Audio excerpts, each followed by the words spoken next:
बहुत समय पहले की बात है। एक बडाढ़े से महाद्वीप के जर्मनी देश में एक पति और पत्नी रहा करते थे। दोनों का एक दूसरे के सिवा और कोई नहीं था। विवाह के कई वर्षों बीतने के बाद भी उनकी कोई संतान नहीं हुई और दोनों का समय इसी प्रकार से गुजर रहा था कि अचानक एक दिन उसकी पत्नी को अपनी कोख में संतान की अनुभूति हुई और गर्भावस्था के दौरान उसको कुछ इस प्रकार महसूस हुआ कि उसको रोसी नामक शाक खाने की इच्छा हुई मगर आसपास वह शाक कहीं भी उपलब्ध नहीं थी। पति पत्नी एक जादूगरनी के बगीचे के समीप ही रहते थे। पत्नी के मन की बात जब पति ने सुनी तो पति ने उससे वादा किया कि वह उसके लिए रोसी नाम की वह शाक अपने साथ लेकर आएगा। फिर वह कुछ ही दूर एक बगीचे में चोरी से घुसकर उसने वह शाक अपनी पत्नी के लिए तोड़ी और यह सिलसिला यूं ही कई दिनों तक चलता रहा। लेकिन एक दिन बगीचे की मालकिन अतः जादूगरनी ने, जिसका नाम डैनी था, उसे यह चोरी करते हुए देख लिया और जादूगरनी ने उसके पति को बंधक बना लिया।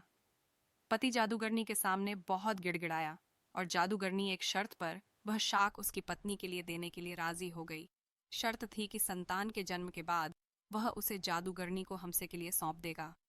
मायूस मन से पति ने उसकी वह बात मान ली और बच्चे के जन्म होते ही उसने दूसरे दिन जादूगरनी के हाथों अपनी पुत्री को सौंप दिया। जादूगरनी ने अत्यंत मनोयोग से उसकी पुत्री का पालन पोषण किया और उसका नाम उसी शाक के नाम पर रोसी रखा। रोसी एक अत्यंत रूपवती कन्या के रूप में धीरे धीरे बड़ी होने लगी। उसके सुनहरे बाल और अद्वितीय रूप की चर्चा आसपास की सभी जगहों पर धीरे धीरे से फैलने लगी।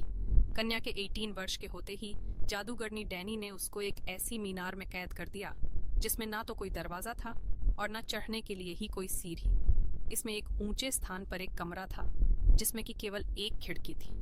जादूगरनी अपनी जादुई शक्तियों के माध्यम से छोटी बच्ची तक पहुंचती और हर दिन उससे मिलने के लिए दोपहर के समय जरूर जाती। इसी प्रकार से दिन बीतने लगे। वह बच्ची बड़ी होकर एक अत्यंत रूपवती स्त्री के रूप में बड़ी हुई।